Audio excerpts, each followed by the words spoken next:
Hi, do you want to know 8 fat burning tips? So do I.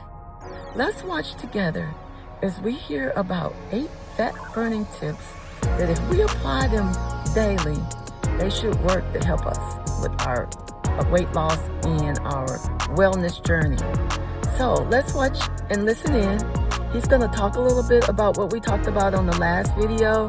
He's going to talk about the importance of making sure that we're eating whole foods and that we're not wasting calories. He's going to talk about giving up some of those snacks that we love so much. But insulin resistance and what that does, it's as a result of cortisol. Too much cortisol in our belly causes insulin resistance. And what that does is it's now going to turn into that visceral fat. Remember that fat we talked about? That stuff that's wrapped around our internal organs that's really unhealthy for us. And he's going to remind us that, hey, we need to make sure that we're drinking plenty of water. He's going to remind us that, hey, we need to make sure that we're getting adequate sleep and just taking care of our bodies, moving our bodies daily, strength training. All of those things are important. So listen in and let's get those 8 fat burning tips together and let's start applying them today. You in? Okay, great. It's no particular order. Refined carbohydrates gotta go. Bagels, pizzas, bread, pasta, they all gotta go until you reach your ideal weight. No snacking. Snacking is going to spike your insulin, and when you're spiking your insulin all day, insulin stops you from burning fat. So if insulin's in the body, there will be no fat burning. So the more you snack, the less you're going to lose weight. I would just eat your meals, 2 or 3 meals a day. Do not snack in between. I would not eat 3 hours before bed. The closer you eat to bedtime, the less fat you're going to burn. I would reduce my stress because cortisol is going to cause you to have all this visceral fat. It literally moves muscles from your butt and your thighs and brings it into your stomach as fat.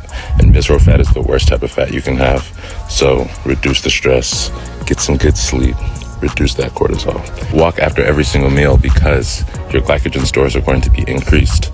Glycogen is how you don't store food as fat. If you don't have any glycogen stores, all the food you eat turns into fat. Your cells don't need that much energy. So if you're eating hella food, your cells get full, you don't have any glycogen stores. Those are your muscles. Then you're going to go straight to fat storage. So everything you eat, straight to fat. And if you're eating like a lot of refined carbohydrates and sugars, you're not even going to use a lot of the food anyway. So it's all going to be going to fat storage, and then you're going to be hungry again because you weren't able to use any of the food. So when you walk after every meal, your glycogen stores increase. Your legs are your biggest glucose sinks, which means they need a lot of glucose to function. So please walk after every meal.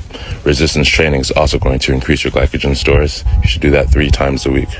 Push-ups, sit-ups, squats. If you can weightlift, it's going to be huge for your glycogen stores. The more glycogen stores you have, the less sedentary you have, the easier it is going to be to lose weight. 16 ounces of water before each meal. That's going to make you more satiated. A lot of the times you're just thirsty and not really hungry. You can add some apple cider vinegar or some lemon to the water if you wanted to slow the gastric emptying. Gastric emptying is how fast the sugar is getting into your bloodstream. The faster sugar is getting into your bloodstream, the more insulin you need. The more insulin's in the bloodstream, the less fat you're going to burn. The last one is no sugars. No sugars in coffee, no sugars in juices, no ice cream, no cookies, no candy, no cake. Sugar just turns into fat. Every time you see something with sugar, just think fat. Whenever you see grams of sugar, just think grams of fat. And your liver is doing most of that work, turning that sugar into fat. So that's going to be fatty liver, more visceral fat.